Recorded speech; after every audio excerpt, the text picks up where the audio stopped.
আমি jeweller Rahman, সহশিক্ষক, Amirabad high মাদ্রাসা, গণিত বিভাগ। আমি আজকে তোমাদের দশম শ্রেণীর বৃত্তস্থ চতুর্ভুজ সংক্রান্ত যে উপপাদ্যগুলো আছে সেই উপপাদ্যের গুলো করানোর চেষ্টা করছি। তো দেখো, তোমরা এই বৃত্তস্থ চতুর্ভুজ সংক্রান্ত উপপাদ্যগুলো করতে গেলে প্রথমে আমাদের জানতে হবে যে বৃত্তের বিগত যে উপপাদ্যগুলো, অর্থাৎ বৃত্তের ব্যাস এবং জ্যায়ের মধ্যে সম্পর্ক, বৃত্তস্থ কোণ, পরিধিস্থ কোণ, কেন্দ্রস্থ কোণ ইত্যাদি কোণ সম্পর্কিত জানতে হবে। তো এখানে আমাদের জানবো যে আগে বৃত্তস্থ চতুর্ভুজ মানে কি। ধরো যে এটা একটা চতুর্ভুজ, এটা একটা চতুর্ভুজ বা আয়তক্ষেত্র, এটা দেখতে অনেকটা। যদি এটা একটা আমি চতুর্ভুজ আঁকি, তাহলে এই চতুর্ভুজটা কখন বৃত্তস্থ হবে? তাহলে বৃত্তস্থ চতুর্ভুজ মানে হচ্ছে যে চতুর্ভুজ এবং বৃত্তের একটা ব্যাপার আছে। তো কেমন হবে? যদি একটা চতুর্ভুজের কটা শীর্ষবিন্দু? চারটে শীর্ষবিন্দু। শীর্ষবিন্দু মানে কোণাগুলো, মানে এটা একটা যদি চতুর্ভুজ হয়, তাহলে এটা একটা শীর্ষবিন্দু, এটা একটা শীর্ষবিন্দু, এটা একটা শীর্ষবিন্দু। তো বৃত্তস্থ চতুর্ভুজ আমি তাকেই বলবো যদি বৃত্ত যে কোনো চতুর্ভুজের শীর্ষবিন্দুগুলো যদি কোনো একটা নির্দিষ্ট বৃত্তের পরিধির উপর অবস্থিত হয়, তাহলে সেটাকে আমরা বলবো কি, যে বৃত্তস্থ চতুর্ভুজ। মানে ধরো যে এটা একটা বৃত্ত, চতুর্ভুজটা এমন ভাবে অবস্থিত, এর চারটে যে শীর্ষবিন্দু, সব শীর্ষবিন্দুগুলোই ধরো এর উপর আছে। অর্থাৎ দেখো, এই শীর্ষবিন্দুটা, এই শীর্ষবিন্দুটা, এই শীর্ষবিন্দুটা, এই শীর্ষবিন্দুটা একটা নির্দিষ্ট বৃত্তে।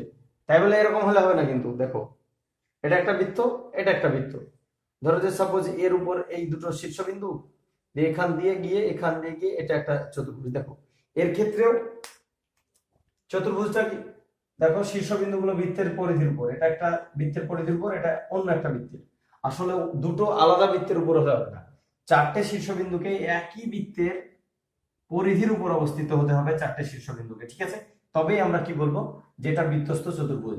যদি তিনটে শীর্ষবিন্দু উপরে হয় আর একটা ভেতরে হয়, তাহলে কিন্তু হবে না। বা বাইরে যদি হয়, যদি এটাই বৃত্তস্থ হবে না, যদি এরকম ভাবে হয়তো বাইরের দিকে অবস্থিত, তাহলে কিন্তু এটা আর বৃত্তস্থ হবে না। বা হয়তো এরকম ভেতরের দিকে হয়তো অবস্থিত, ভেতরের দিকে হলেও আর হবে না। তাহলে বৃত্তস্থ চতুর্ভুজ মানে কি, অবশ্যই শীর্ষবিন্দুগুলো কি একটি নির্দিষ্ট বৃত্তের পরিধির উপর অবস্থিত হবে, তাহলে এটা হলো বৃত্তস্থ চতুর্ভুজ। এই বৃত্তস্থ চতুর্ভুজ, এই ব্যাপারটা জানতে হয়। এবং যে আমরা বিগত দিনে যে উপপাদ্য শিখেছি, সেই উপপাদ্যের মধ্যে একটা ছিল এরকম, যে কেন্দ্রস্থ কোণ, কেন্দ্রস্থ কোণ কি হয়, দ্বিগুণ অফ বৃত্তস্থ কোণ বা পরিধিস্থ কোণ। বৃত্তস্থ কোণ, এই যে ব্যাপারটা, একটা যে কোনো একটা বৃত্ত যদি হয়, যে কোনো একটা বৃত্ত তার একই বৃত্তচাপের সাপেক্ষে কেন্দ্রস্থ কোণ মানে এই কোণটা, তার যে কোনো পরিধিস্থ কোণ, ধরো যে সাপোজ এটা, এর চাইতে কি হবে, দ্বিগুণ হবে। এই যে ব্যাপারটা, এই দুটো ব্যাপার কাজে লাগে। আর তোমরা আশা করছি জানো যে পূরক কোণ মানে কি। পূরক কোণ মানে কি, যে দুটো কোণের যোগফল যদি 90 ডিগ্রি হয়, তাহলে পূরক কোণ বলা হয়। আর সম্পূরক কোণ কখন বলা হয়, যে দুটি কোণের যোগফল যদি কি 180 ডিগ্রি হয়, তাহলে সেটাকে বলা হয় সম্পূরক কোণ। তো আমাদের এইখানে যে আজকের যে উপপাদ্য তোমাদের যে বইয়ে দেখবে, যে পেজ নম্বর 164-তে 38 নম্বর যে উপপাদ্যটা আছে, সেটা হলো যে বৃত্তস্থ চতুর্ভুজের বিপরীত কোণগুলি পরস্পর সম্পূরক। তাহলে আজকের উপপাদ্যের সাধারণ নির্বাচন, মানে প্রথম যেটা থাকে সেটাকে বলা হয় সাধারণ নির্বাচন, ঠিক আছে? তো সেটা কি, যে বৃত্তস্থ চতুর্ভুজের বিপরীত কোণগুলি পরস্পর কি সম্পূরক। তাহলে আমরা লিখে নেব কি, বৃত্তস্থ চতুর্ভুজের বিপরীত কোণগুলো পরস্পর সম্পূরক। বৃত্তস্থ চতুর্ভুজের চতুর্ভুজের বিপরীত কোণগুলি পরস্পর সম্পূরক। এটা সবাই জানো যে এইভাবে লিখতে হয়, প্রথমে যেটা কোশ্চেন থাকে সেটা অবশ্যই লিখতে হবে, ঠিক আছে? তাহলে লিখে নিলে এরপরে আমরা একটা বৃত্ত কি আঁকতে হবে। ধরো যে সাপোজ আমরা এখানে আমাদের বৃত্তটা আঁকলাম। দেখো, বৃত্ত একে নিলাম। এই বৃত্তের উপর একটা কি বৃত্তস্থ চতুর্ভুজ, বৃত্ত যদিও এখনো হয়নি, যদিও কেন্দ্র না দিই, তাহলে বৃত্তস্থ চতুর্ভুজ সাপোজ এরকম ধরলাম যে দেখো এরকম বৃত্তস্থ চতুর্ভুজ, ধরো এরকম এ বি সি ডি,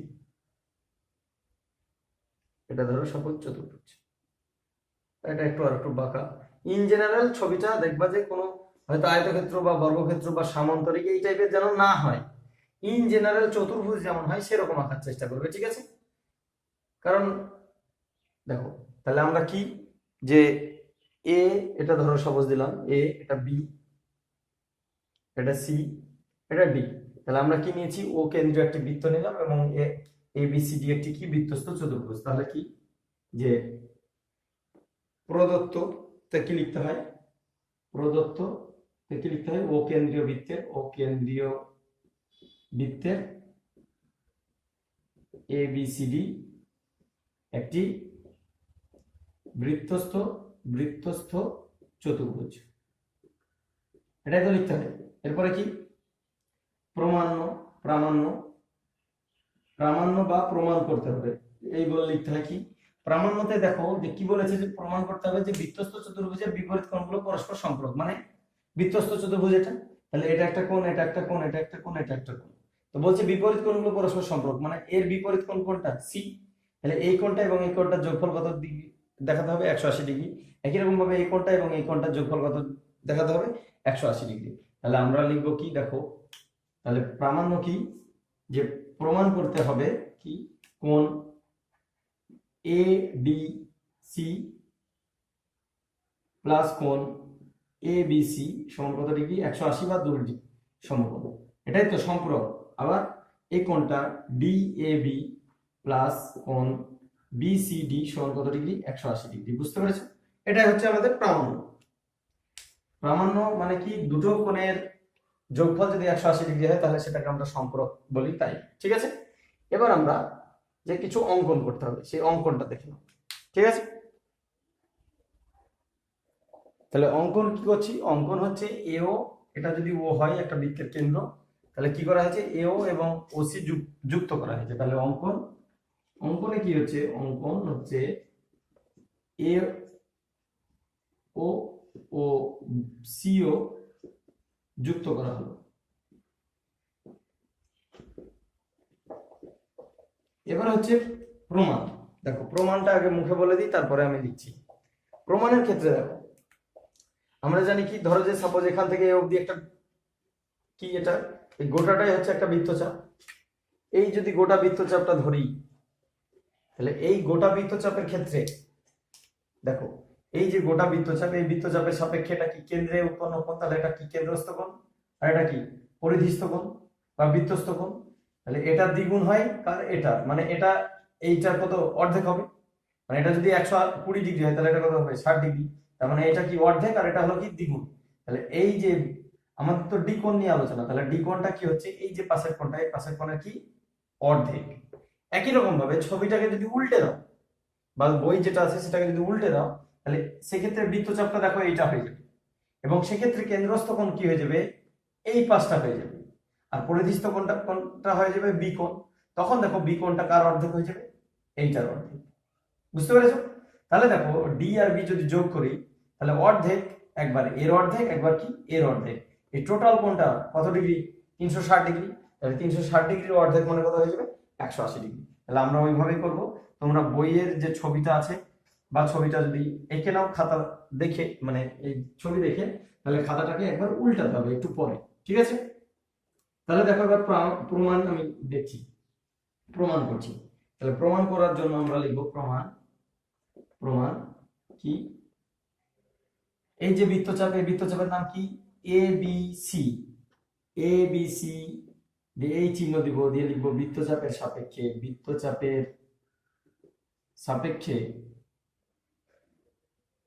সাপেক্ষে কেন্দ্রস্থ কোণ এই কোণটা, দেখো এটা 180 চাইতে কম, সরল কোণের চাইতে, তাহলে এই কোণটার নাম কি এ ও সি, ও বৃত্তস্থ কোণ কি কোণ এডিসি। অতএব আমরা কি জানি আগের চ্যাপ্টার অনুযায়ী কেন্দ্রস্থ কোণ পরিধিস্থ কোণের কি দ্বিগুণ, মানে কি এওসি সমান কি 2 গুণিত এডিসি, বা এডিসি হাফ অফ এওসি। এই এওসির কি হবে অর্ধেক হবে, এটা 1 নম্বর দিয়ে রাখো। দেখো এই যে কোণটা, এই কোণটা কি হচ্ছে, এই কোণটা এটার কি অর্ধেক, এই যে এডিসিটা এটার অর্ধেক। একই রকম ভাবে তোমরা ছবিটাকে উল্টে দাও, ছবিটাকে যদি উল্টে দাও তাহলে দেখতে পাবে এই যে ছবিটা, এটাকে যদি এইভাবে উল্টে দাও তাহলে দেখো যে এই যে বৃত্তচাপ, এই বৃত্তচাপের সাপেক্ষে এবার যদি আলোচনা করি তাহলে লিখবো একই রকম ভাবে এডিসি বৃত্তচাপের ক্ষেত্রে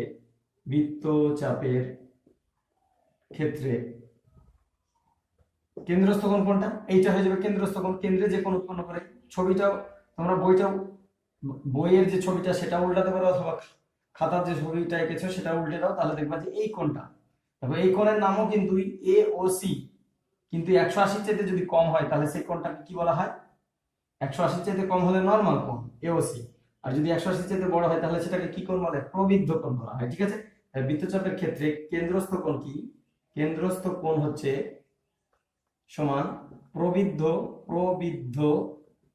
এ ও সি। ঠিক আছে, এবং বৃত্তস্থ কোণ হচ্ছে কি, বৃত্তস্থ কোণ সেক্ষেত্রে কোনটা, এটা বা পরিধিস্থ কোণ এ বি সি। অতএব আগের মতোই প্রবৃদ্ধ এ ও সি সমান কি প্রবৃদ্ধ এ ও সি সমান কত, দ্বিগুণ। কেন্দ্রস্থ কোণ মানে কি, পরিধিস্থ কোণের কি হবে, দ্বিগুণ হবে, তাহলে এই কোণটার কি দ্বিগুণ এ বি সি। ঠিক আছে, বা এ বি সি সমান হাফ অফ প্রবৃদ্ধ এ ও সি, এটা 2 নম্বর দাও। দেখো 1 এবং 2, এটা 1 নম্বর দিয়েছিলাম, এটা 2 নম্বর দিয়েছি।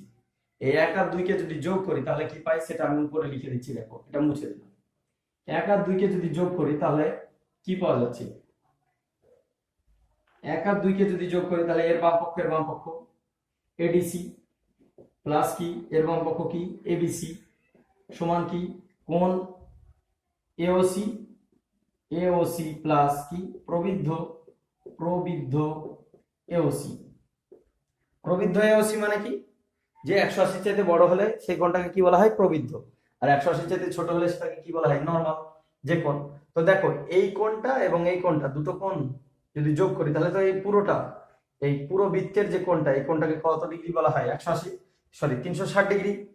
তাহলে 360 ডিগ্রি, তাহলে এটা কি হচ্ছে, এখানে যদি হাফ আছে, হাফ গুলো লেখা হয়নি, তাহলে কি হচ্ছে দেখো, এই হাফটা কমন নাও, তাহলে কি হচ্ছে, হাফটা যদি কমন নিয়ে নাও তাহলে হাফ অফ এওসি প্লাস প্রবৃদ্ধ এওসি, এই দুটোর যোগফল কত, 360, তাহলে হাফ অফ 360, তার মানে কত হচ্ছে 180 ডিগ্রি। তাহলে এইটা দেখো প্রথমে তোমাদের লেখা আছে প্রমাণ করি যে, বা প্রমাণ করতে হবে, বা প্রামাণ্য লেখা ছিল কি, এটা তো লেখা ছিল এডিসি প্লাস এবিসি, তাহলে একটা কি প্রমাণ, তাহলে প্রমাণিত একটা প্রমাণ হয়েছে। ঠিক আছে, এই যে কোণটা এডিসি প্লাস এবিসি, এটা কত 180 ডিগ্রি।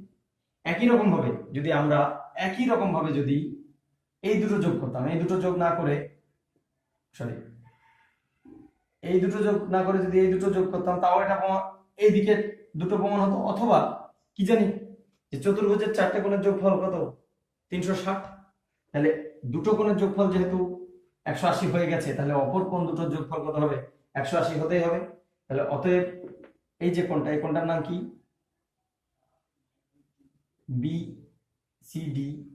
বিএডি প্লাস কোণ, এই কোণটার নাম কি বিসিডি সমান কত 100, 360 থেকে 180 কি বাদ দেব, সমান কত হচ্ছে 180 ডিগ্রি। এটা কেন, এটাও আর একটা প্রমাণিত। চতুর্ভুজের 4টে কোণের যোগফল হচ্ছে 360, তার মধ্যে দুটো যদি 180 হয় তাহলে অপর দুটো কত হবে, 180 হবে। তো সেটাই লেখা হয়েছে। ঠিক আছে, বুঝতে পেরেছো আশা করছি। তোমাদের এরপরে একটা এক্সট্রা উপপাদ্য দেখো, পেজ নম্বর 167 পেজে আছে। 5 নম্বর প্রয়োগ, প্রমাণ করি যে বৃত্তস্থ সামান্তরিক একটি আয়তাকার চিত্র। মানে এখানে কি প্রমাণ করি যে বৃত্তস্থ সামান্তরিক একটি কি হবে, আয়তক্ষেত্র হবে। আমরা কি করেছিলাম, বৃত্তস্থ চতুর্ভুজের বিপরীত কোণগুলো কি পরস্পর সম্পূরক। আর এখানে বলছে যে একটা যদি ওইটাকে কাজে লাগিয়ে এটা করতে হবে, যদি একটা বৃত্তের ভেতরে আমি যদি সামান্তরিক আঁকি, বৃত্তস্থ সামান্তরিক হয়, তাহলে সেটার সামান্তরিকটা কি হয়ে যায়, আয়তক্ষেত্র হবেই। এটাই হচ্ছে প্রমাণ। তাহলে আমরা আয়তক্ষেত্র মানে কি জানি, সামান্তরিক থেকে যদি আয়তক্ষেত্র, চতুর্ভুজ থেকে যাওয়ার ব্যাপার। ধরো যে একটা চতুর্ভুজ আছে, এই চতুর্ভুজ থেকে এর সামান্তরিকের ডেফিনেশন দিতে গেলে আমরা বলতে হয় কি, যে চতুর্ভুজের দুই জোড়া বিপরীত বাহু কি হয়, সমান্তরাল, এটা হয়। আর যদি এটা হলো সামান্তরিকের সংজ্ঞা। আর যদি আয়তক্ষেত্র একসাথে বলতে হয় তাহলে কি বলতে হয়, দুই জোড়া বিপরীত বাহু সমান্তরাল প্লাস কি হবে, একটি কোণ হচ্ছে 90 ডিগ্রি। যদিও প্রতিটা কোণ 90 ডিগ্রি, কিন্তু বলতে হয় একটা কোণ 90 ডিগ্রি। কারণ হচ্ছে যে একটা কোণ 90 ডিগ্রি হলে বাকি কোণগুলো 90 ডিগ্রি হবেই। তাই চতুর্ভুজ থেকে যদি আয়তক্ষেত্রের সংজ্ঞা দিতে হয় তাহলে কি বলবো, যে দুই জোড়া বিপরীত বাহু কি সমান্তরাল এবং একটি কোণ কি 90 ডিগ্রি। আর যদি এটা সামান্তরিক থেকে বলি, এটা একটা সামান্তরিক, এই সামান্তরিকটা আয়তক্ষেত্র কখন হবে, যদি এই যে কোণগুলো, এই কোণগুলো জাস্ট 90 ডিগ্রি হলে হবে। এই কোণটা যদি 90 ডিগ্রি হয় তাহলে এর উল্টোটাও কি হয় 90, এর উল্টোটাও কি হয় 90, কারণ এইটার সাথে এটা কি সমান হয়। তাহলে আমরা এটা কি হবে, আয়তক্ষেত্র তখনই হবে যে সামান্তরিকের একটা কোণ কি 90 ডিগ্রি। তাহলে চতুর্ভুজ থেকে আয়তক্ষেত্রের সংজ্ঞা একরকম, আর সামান্তরিক থেকে সংজ্ঞা দিতে গেলে কি করতে হবে, যে একটা কোণ কত ডিগ্রি দেখাতে হবে, 90 ডিগ্রি দেখাতে হবে। তো আমাদের এখানে বৃত্তস্থ সামান্তরিক যেহেতু বলে দিয়েছে, তাই আমরা জাস্ট একটা কোণ কি দিয়ে লিখবো, 90 ডিগ্রি যদি প্রমাণ করতে পারি তাহলে এটা কি আয়তক্ষেত্র। তাহলে কি ধরবো, যে মনে করি ও কেন্দ্রীয় একটি বৃত্ত, যার ভেতরে এবিসিডি একটি কি সামান্তরিক, বৃত্তস্থ সামান্তরিক। তাহলে কি মনে করি ও কেন্দ্রীয় বৃত্তের এবিসিডি একটি বৃত্তস্থ সামান্তরিক। তারপরে কি প্রামাণ্য দেখো, প্রামাণ্য কি এবিসিডি, তা প্রমাণ করতে হবে বলে লিখছি। দেখো, প্রমাণ করতে হবে যে এবিসিডি একটি সামান্তরিক, আয়তক্ষেত্র, এটাই প্রমাণ করতে হবে। এটা প্রমাণ করতে যদি হয় তাহলে কি করতে হবে, দেখো আমরা একটা সামান্তরিকের সঙ্গে কি বলবো, জাস্ট একটা কোণ কি 90 ডিগ্রি। তো দেখো যে প্রমাণ, দেখো প্রমাণ কি, এবিসিডি যেহেতু একটি সামান্তরিক, এবিসিডি একটি কি সামান্তরিক, এটা তো বলে দিয়েছে সামান্তরিক, তাই কি হয়, সামান্তরিক হলে বিপরীত কোণগুলো কি সমান হয়, তো সামান্তরিক, তাই কোণ এবিসি সমান, মানে এই কোণটা আর এই কোণটা কি সমান হবে, এডিসি। এটা হলো সামান্তরিক হলে হয়। আবার বৃত্তস্থ চতুর্ভুজ, আবার এবিসিডি কি একটি বৃত্তস্থ চতুর্ভুজ। বৃত্তস্থ চতুর্ভুজ হওয়া মানে বিপরীত কোণগুলো কি পরস্পর সম্পূরক। সম্পূরক হওয়ার জন্য কি এবিসি প্লাস এডিসি কত 180 ডিগ্রি।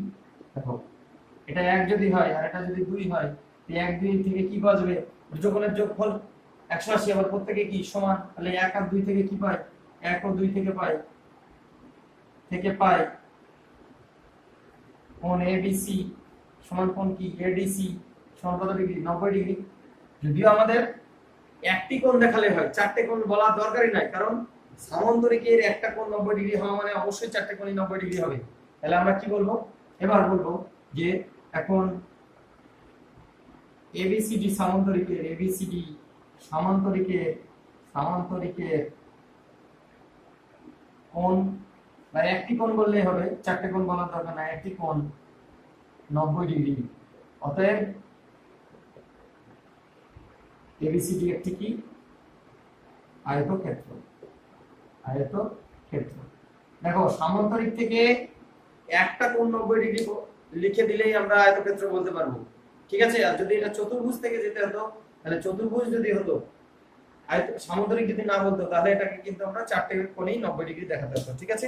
তাহলে এভাবে এর কিছু এক্সট্রা উপপাদ্য এবং অনুশীলনীর অঙ্ক করার চেষ্টা করবে, ঠিক আছে। ধন্যবাদ।